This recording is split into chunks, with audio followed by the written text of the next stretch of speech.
In today's video, we're going to continue our 2019 NHL offseason series where we're looking at all 31 NHL teams and analyzing how they should proceed with their offseason plans to get ready for next year. Today, we're taking a look at the NHL's top team, the Tampa Bay Lightning. What happened and how do they move forward? Coming up next.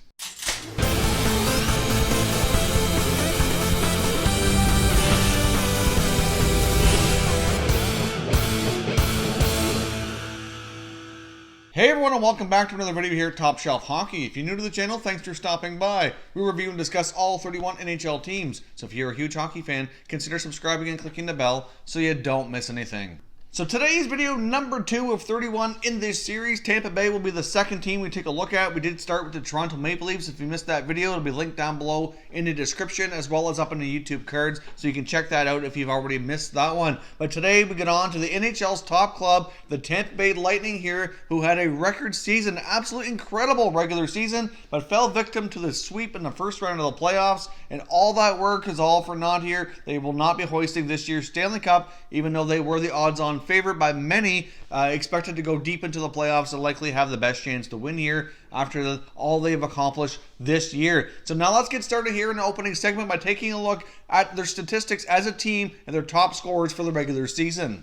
Well, as we know here, the Tampa Bay Lightning were the number 1 overall team of their division, the number 1 overall team in the NHL, the President's Trophy winners. Of course, there is something to say about the potential President's Trophy curse, as many of those teams that have won this trophy have not gone on to win the Stanley Cup, so there might be something to that. But they certainly had a tremendous year, finishing with 62, 16-4 for 128 points, an absolutely monster of a season. Of course, one thing that could have had an impact here is the fact that they didn't really have any meaningful hockey games to play for an extended period of time. They were out so far in front of the head of all the other teams in their division, and for the most part in the NHL for such a big bulk of the season that I guess that can have an impact on how hard you play and how your results are. But it didn't really seem to have any impact in the regular season. But come playoff time, obviously, it had an impact here. Now, taking a look at their key statistics in some special teams and goals for, goals against here, they were really top-notch across the board. They had the top power play in the NHL with a 28.2% rating, which was phenomenal. Top penalty-killing team in the league, 85% success rate. Number 1 again. Goals for, 325, which is incredible. Number 1 highest scoring team in the NHL. Goals against was 222. For the 5th best one in the NHL. So obviously goals against was the only area they weren't best, but they're certainly top 5, which is nothing to be upset about. Come playoff time, though, different story when it comes to their special teams. Their power play only clicked at 16.7%, and the PK was down to 50, so certainly played a role in that short series against the Columbus Blue Jackets, which ultimately knocked them out of contention here. Now let's take a look at their goaltending statistics from their starting goalie, Andrei Vasilevskiy, and take a look at who their top scorers were for this past season. Obviously, Andrei Vasilevskiy is a Vezina finalist this year. He had a pretty solid year himself, appearing in 53 games, mustering a 2.4 goals against average and a .925 save percentage.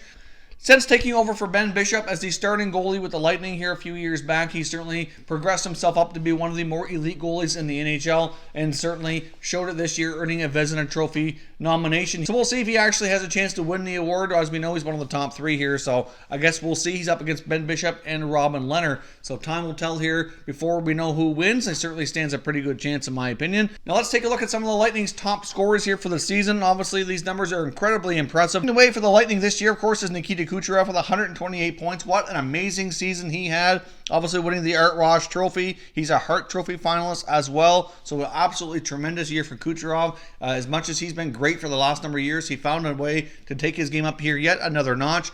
Steven Stamkos had a pretty impressive year as well with 98 points, and youngster Braden Point, who's going to be a big part of our other segments here talking about contracts that have to be taken care of, had a tremendous year as well, scoring over 40 goals and 92 points. So obviously the Tampa Bay Lightning had an absolutely phenomenal year, so to pick that apart and find ways for them to get better certainly is no easy task. Not easy at all. They have a lot of confidence in their head coach, John Cooper.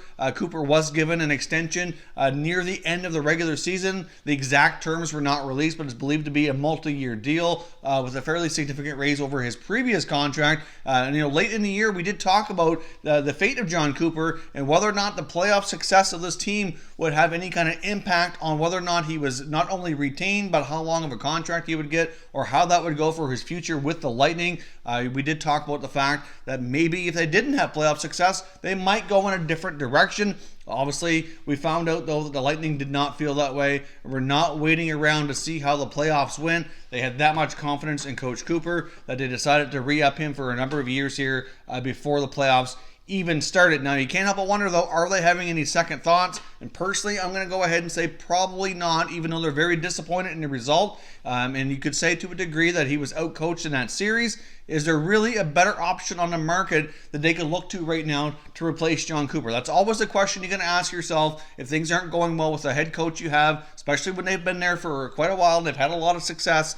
Is there really a better option out there? Now, we've seen other guys like Joel Quenneville, Alain Vigneault get snatched up here with new teams, new contracts. Certainly some interesting things to take a look at, but I don't think Coach Cooper's in any danger, especially after signing that extension. Overall, though, I'm sure they're very disappointed, and he did get out-coached. Maybe there could be some changes to his coaching staff. That's certainly a possibility. Would not be a shocker to see some different assistants brought in or something just to change things up with a different degree here to get some different perspectives on how to go about things, especially later in the year and into the playoffs next year. Now let's jump over here to the next segment and take a look at the contract situations as well as the salary cap situation overall here. They have some very key names on the RFA and UFA list here. So let's take a look at what's going on with that part of the equation. Well, as you can see here, the Lightning have a very, very important RFA that they need to sign, just like we discussed the other day with the Toronto Maple Leafs and Mitch Marner being the top RFA probably in the market, I think it's fair to say. And that Marner contract will have an impact on many of the other RFAs, depending on when it gets done and how it kind of sets the market here. But Braden Point is right up there as well with many of these other young players that have had phenomenal starts to their career and have earned a big raise and potentially long-term mega contracts. Hard to say how they go about things here. Obviously, we saw the Austin Matthews contract be a little shorter deal as well back earlier into the season here. That's also a type of contract to keep in mind for some of these guys as well. Sometimes shorter might be better to get the better situation for the team cap situation, and then they can maybe go long-term after that. It's hard to say, but there's different ways to go about this. But Braden Point certainly has earned himself a mega raise after a 40-plus goal, 92-point season. He's steadily improved over his 3 years during his entry-level contract. He had a 40-point season, a 66-point season, and now 92. He's one of the fastest skaters in the league. He can play in all situations. He's absolutely a phenomenal young hockey player, and they're going to want him locked up long term. But obviously the cap situation is going to determine here what other changes need to be made. Now, they also have youngsters Cedric Paquette, Adam Ernie, and Danik Martel falling under the RFA situation. They may choose to re-sign all of these guys. I think Martel's not a given that he'll be signed. I do think Ernie and Paquette will be qualified. I think that's pretty fair to say. I don't think either of those players will be overly expensive to re-sign. They likely will, get some kind of a raise, but I don't think it's going to be too significant to really break the bank and hurt the Lightning here too long term. Under the UFA status, though, we've got some defensemen, which is going to really leave some big holes on the back end. They've got Victor Hedman and Ryan McDonough signed up long-term. They've got Mikhail Sergachev still on his entry-level contract. But then you've got Anton Stralman, Braden Colburn, Dan Girardi, and Jan Ruda, all pending unrestricted free agents. I don't think it's possible for them to bring all of them back. I mean, it is possible. Maybe like Colburn, who was probably the best out of the bunch during the season, might come back on a short-term, maybe cheaper contract if he's willing to accept something like that. Same thing, maybe Girardi or Stralman might be the same type of thing. Hard to say, but it's hard. They're definitely going to have some holes to fill here. They do have Cal Foote down in the minors, which is a prospect to keep your eye on, which could certainly, not only get him the experience that he needs to jump up to the NHL, but provide a cheaper contract as well to kind of help things level out here with the cap situation. Then you've also got some other key guys that are going to be eligible for extensions this summer. Now, of course, they don't have to be done because they're RFAs, so they're not at risk of losing the player. But goaltender Andrei Vasilevsky and forwards Anthony Cirelli and Matthew Joseph are all heading into the final year of their deals and could be eligible for extensions after July 1st as well. Obviously, out of the three, Andrei Vasilevsky is the main one that's going to command the big bucks here. Obviously, he's put up some great numbers as a starting goaltender, Vezina finalist, so he's going to be looking for a long-term, fairly big contract here as well. But the other two, certainly a little bit less established, will certainly be getting a decent raise, but they're not, so there are things they can worry about later into next summer. They're RFAs. They're not going to be mega contracts, at least not as of yet. So they can certainly take their time with that and proceed patiently while they get the rest of their stuff figured out. Now let's take a look here at the overall cap situation and what they have lined up already for next year. We can talk about their complicated issues they're facing this summer. As you can see on the cap-friendly chart that we have on the screen, they already have $73 million committed it to next season's payroll, only signing up 16 players though. So that leaves up some big holes in the roster. Obviously, all the players we just talked about don't have contracts, so they either need to be signed or replaced. So that only leaves approximately $9 to $10 million. Based on what we expect the salary cap to go to, it's expected to be somewhere between $82 to $83 million. Here, that only leaves approximately $9 to $10 million, and they're going to have to sign at least 7 or 8 players, which is going to be no easy task when you got a guy like Braden Point, who technically could eat up all of that money based on his production here, or at least pretty close to it. So it certainly creates a cap crunch and a very interesting situation for the Lightning here and how they're going to proceed with their offseason. We've already discussed we're likely not going to see a coaching change after Cooper signing an extension. You get their long-term deal signed for their big mega stars like Kucherov, Stamkos, Victor Hedman. They get Vasilevsky due after this year. So they have to be very, very careful here. Not only do they need to get Braden Point signed, but they're going to have to move out some money to keep some of their other younger players around. And they also need to make sure they've got room to get an extension in place for Vasilevsky. I'm sure they're going to start contract negotiations with his camp as well this summer. If they can get that figured out as well, what he's going to be looking for his next contract, that'll certainly make things a little bit more clear as well. But let's take a look at some of the forward groups, some of the names you've been hearing out there in the trade rumor mill on who Tampa could move to make room for Point and get these other contracts looked after here. But also to keep in mind, they have a lot of guys with no trade clauses. So let's put a graphic up here and we'll take a look at the breakdown of that. Now, as you can see, some guys that have been mentioned in trade rumors for guys that can be moved out here to kind of free up some cap space.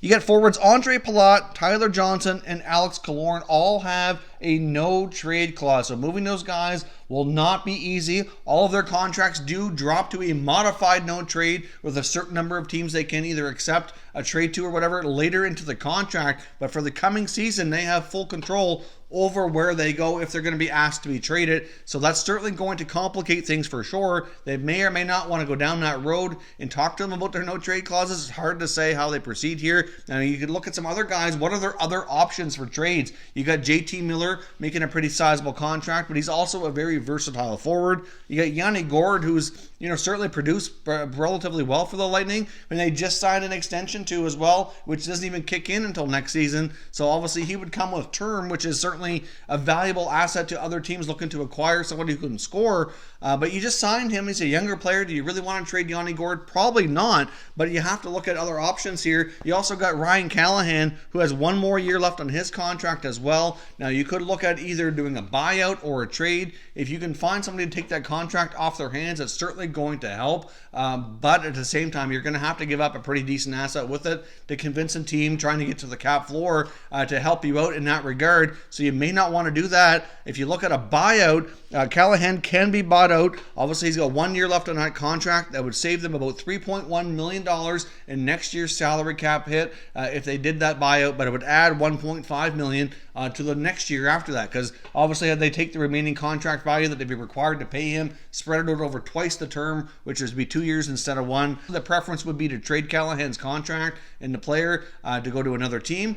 He does have a modified no trade, so they're not completely stuck in that regard, and he may be willing to waive, which was expressed before that, to get him a start somewhere else to finish out his career. Hard to say, but they certainly don't have a ton of options in my opinion. Their hands are kind of tied here. I know we give Steve Yzerman a lot of credit about how he built this team and how he managed it here, but I do think the one mistake that they've made is they've handed out that no trade clause way too easy, and they've kind of handcuffed themselves here to only having certain players that they're able to move without going to these players and asking them to waive, which is certainly going to complicate things for sure. They've also got some other interesting forward prospects who could potentially jump into this lineup as well, so they do have some options to surround their core with some cheaper contracts to make the numbers fly. But who goes in Tampa Bay is the big question. They're not going to have any choice but to trade some players out. So do they go to the guys with the no trade clauses and ask them to waive, potentially make waves here within the roster, or do they go the easier route and look at the guys who don't have that trade protection and try to make room that way? Obviously, if they can move Callahan,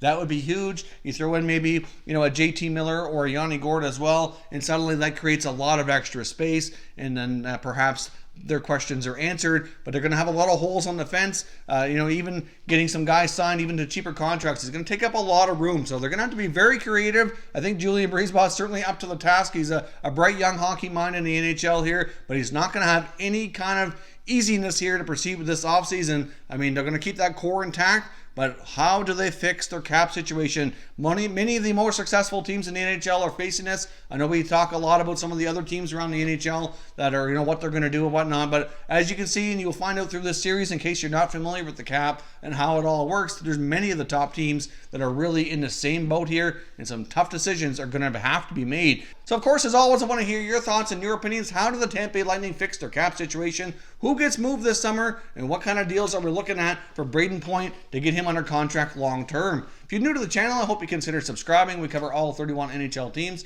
and there's plenty of content here for all hockey fans to enjoy. So if you're new, subscribe for more videos just like this one, and give it a thumbs up as well if you enjoyed it. I'd appreciate it if you did. As always, thank you for watching, and I will catch you next time.